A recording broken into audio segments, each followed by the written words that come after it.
Coming up on Lakefront News, Walmart announces a slowdown on retail caused by inflation. Later, learn about Joe Biden's surprise visit in support of Ukraine.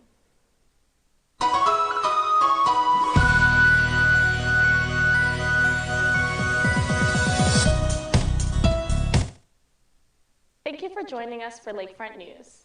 I'm Destinee Roberts. Stay tuned for your upcoming news.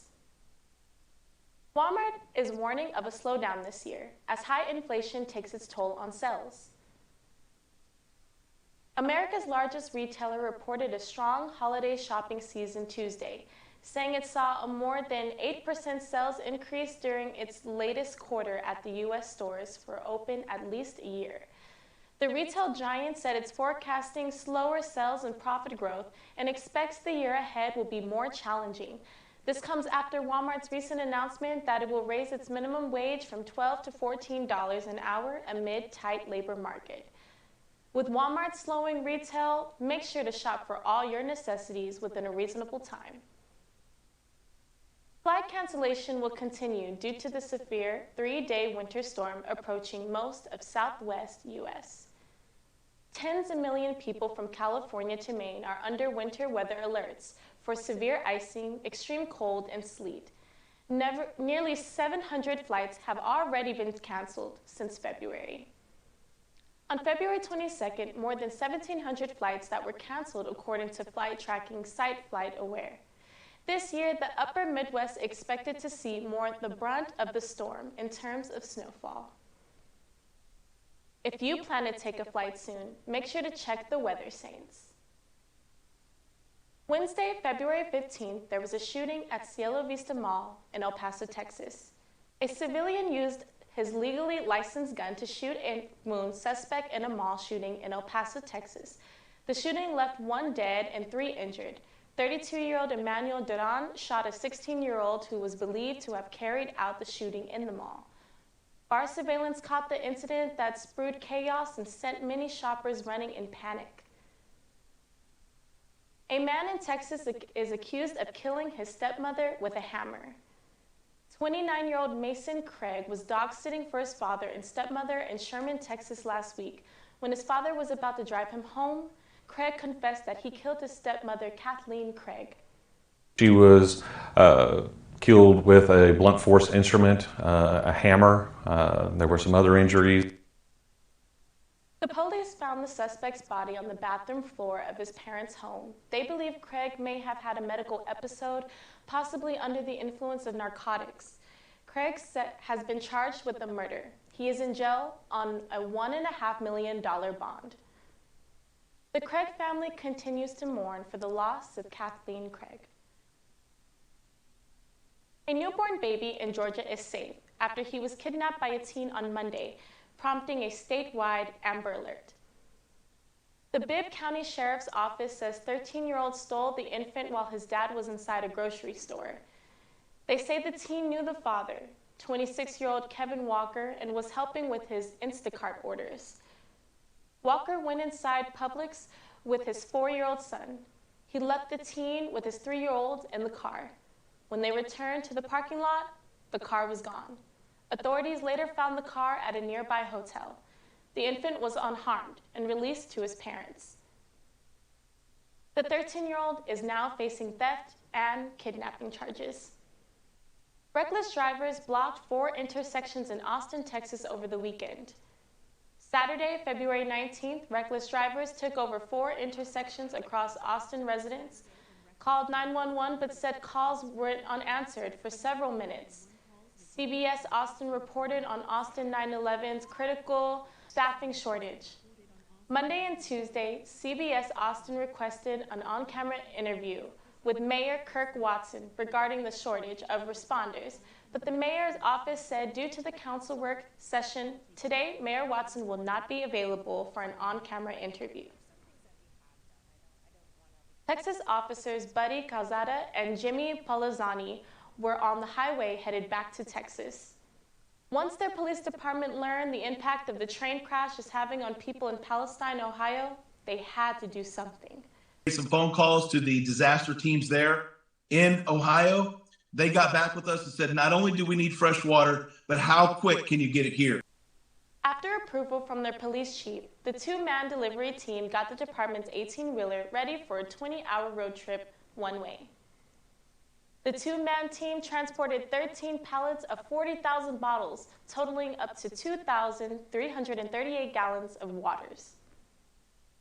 OLU has recently welcomed back the South Texas Blood and Tissue Center Thursday, February 17th.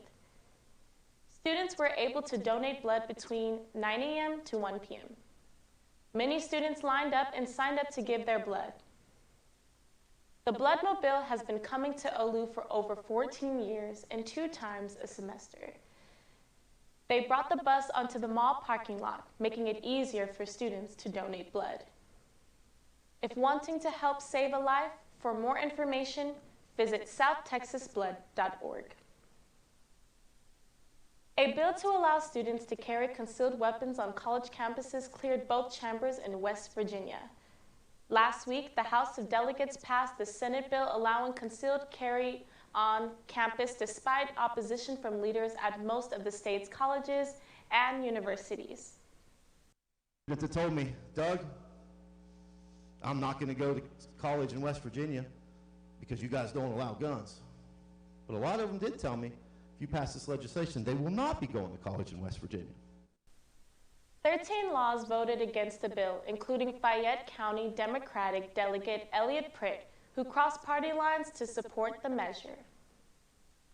There are several states who are in the process of modifying gun laws in higher education. President Biden and President Zelensky enter in Mariinsky Palace, the official residence of the President of Ukraine. Biden made this surprise visit in support of Ukraine. The visit marks the first anniversary of Russia's invasion. Biden had a lot to say about it. The American stands with you, and the world stands with you. We know that there'll be very difficult days and weeks and years ahead. But Russia's aim was to wipe Ukraine off the map. Putin's war of conquest is failing. The Ukraine president was thankful for his visit. Air raid sirens sounded across the capital as Biden left. If you're in the market to buy a new home, here's some good news. Home prices are still climbing in some places across the country. New data shows some of the cities are seeing significant prices drops. San Francisco had the biggest price drop in the country, down 6.1% from a year ago and 21% lower from its peak. In Texas real estate, Austin prices are down 1.3%. Mark Zandi, Chief Economics, speaks on housing prices. We will see house prices continue to weaken in different parts of the country. Now, of course, house prices rose very strongly during much of the pandemic, and we're just retracing some of those price gains.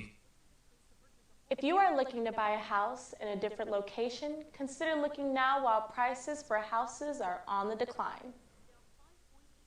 A Texas woman has to rebury her mother 10 years after she died.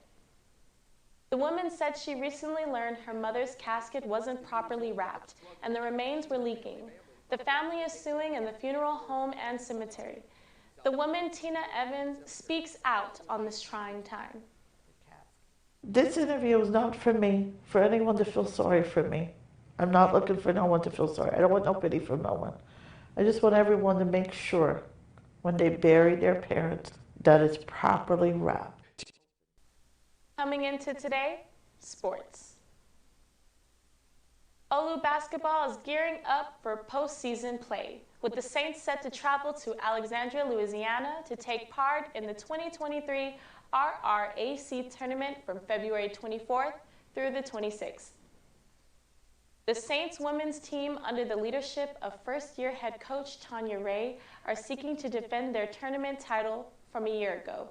They enter this year's tournament as the 4th seed, having posted a 12-8 record in conference play. OLU's men, led by Coach Chris Dial, entered their 11th conference tournament as the 7th seed, finishing their conference slate at 8-12. The men will take on number 2 seed Texas A&M on Friday at 11:30 a.m., with the women taking the court against fifth-seeded Xavier at 3 p.m. Live streaming will be provided by tournament hosts LSU Alexandria. The Olu softball team concluded its season-opening homestand Sunday, splitting a doubleheader with NCAA Division II Texas A&M Kingsville. The Saints were victorious in the first game, defeating the Javelinas 3-2 on walk-off. Single from Ariel Montgomery. Kingsville won the second game, also by a 3-2 score, despite a complete game from Olu's Cassie Valdez, who struck out 7. Break into, a lineup from a defending champion when you've got a lot of kids back, but we've had a couple kids kind of do that for us, and it helps us with our depth everywhere. The Saints will hit the road for the first time this week, traveling to take one-on-one ranked Oklahoma City University on February 24th and USAO on February 25th. They will conclude their trip with a visit to St. Mary's University on February 28th. Olu's Caitlin Terrazas was recognized as the Red River Athletic Conference Softball Player of the Week for February 13th through the 19th, in the third set of the weekly awards for the 2023 softball season. She is the second state to win this award this year. She drove in 5 runs as the Saints went 3-1 last week. The senior infielder blasted 2 home runs, including the walk-off homer, in the Saints' 5-3, 8-inning victory over the University of Houston Victoria. She doubled in the second game as Olu won 12-9. She also drove in a run as the Saints split a doubleheader against Texas A&M University Kingsville. She was a 5 for 11 for the week with 4 extra base hits and has 9 RBIs in 12 games this season. Olu improved to 2-0 in conference play and 9-3 on the season. The Spartans lost their first game back to rival Michigan 84-72 on the road before picking up an emotional 80-65 win over number 17 Indiana in MSU's return to their home floor at the Breslin Center in East Lansing. The Spartans were led by Tyson Walker, who scored 23 points on 8 of 14 shooting in the home win. AJ Hoggard finished with 22 points, 5 assists, and 3 rebounds. Longtime MSU head coach Tom Izzo addressed the turbulence of recent times. It's been a roller coaster, to say the least, because in that time you got the Michigan State, you want to call Newt Rockne himself and come up with the greatest speech known to mankind. With 3 games remaining on the regular season schedule, the Spartans are tied for 5th place in the Big Ten standings. They will begin their final road trip of the year on Saturday as they travel to take on Iowa Hawkeyes. WNBA star Brittany Griner will soon be able to return to the game she loves. After being released a prison swap this past December, the Phoenix Mercury team announced its re-signing of Griner for a 1-year deal. In a statement, Mercury's general manager said Griner is, quote, special, and that the team will continue to support her on and off the court. The Mercury's home opener will happen later this May. The Chicago White Sox now have pride in a whole new way. Minor league player Anderson Camas shared his Instagram followers this past Sunday that he was gay. In post, he said he was, quote, proudly and happily part of the LGBTQ+ community. Camas said he came out because he wants to inspire others pursue their dreams regardless of their sexual orientation. A White Sox official also stated that the team was proud of Anderson's decision. Camas now officially join players Solomon Bates and David Denson as one of the few openly gay and active players in baseball. This past Tuesday, many took to social media in shock of the tragic loss of UNLV's defensive lineman. 20-year-old Ryan Keeler was a defensive lineman for the University of Nevada, Las Vegas football team. This past Tuesday, Keeler had an unexpected death. The cause of death is currently unknown, but since then, many of his family, loved ones, and friends have shared the mourning. Aiden Robbins, a friend of Keeler and a fellow player, was among one of the few that paid tribute to him. Just wished him happy birthday, and the last thing he ever told me was, to keep being me, and he was hoping that all was well with me, and I told him likewise, man. We here at OLU send our condolences and prayers out to Ryan's family. We hope things get better, and we hope Ryan is resting well. A simple day of soccer practice and unfortunately ended in tragedy. Last week, 12-year-old Elijah Jordan Brown Garcia was taking part in a drill when he suddenly collapsed near his younger brother. His mother, Raven Brown, was devastated at what had happened. Somebody on the phone for 911 or an ambulance, they should have said to do palpitations on his chest until they get there.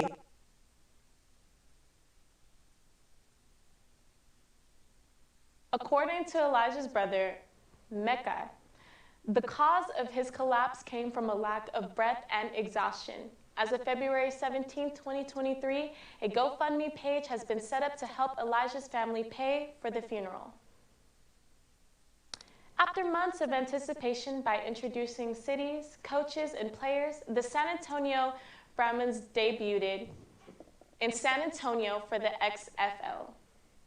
Are you curious to see if this new football league will do better than past iterations that failed? Do you know what the XFL is? The XFL is not the NFL, but it isn't trying to be. The goal of the league owners, Dwayne "The Rock" Johnson and XFL chairwoman Danny Garcia, is to showcase the players that maybe didn't crack an NFL roster. If they perform well, they might get to live out their dreams of playing in the NFL in the fall. San Antonio will host the XFL championship game at the Alamodome, and SA residents are here for it. Those experiencing homelessness in Salt Lake City say they were pushed out during last week's NBA All-Star game. A move they say wasn't offered on days when temperatures dropped below freezing. People were afraid that they would all crowd there, more or less, so to speak, as more of an easy target for the police to come in and abate everybody. The state designated $40,000 toward opening a warming center for one day and night, which went unspent when the standard shelters had enough capacity. But none of the unsheltered who were forced to camp on the island event went. An elementary school in Salt Lake City is enjoying a newly renovated STEM lab and gym. It all comes courtesy of the NBA, which funded the project through its NBA Cares social responsibility program. An elementary school in Salt Lake City is enjoying a newly renovated STEM lab and gym. It all comes courtesy of the NBA, which funded the project through its NBA Cares social responsibility program. Students gathered in the gym as Utah Jazz players, past and present, joined NBA leaders to dedicate a new NBA Cares Learn and Play Center. They unveiled a newly renovated STEM education lab with new technology to stretch the limits of learning. The gymnasium also got a facelift, including new basketball hoops, better lighting, and an updated floor. Thank you for joining us.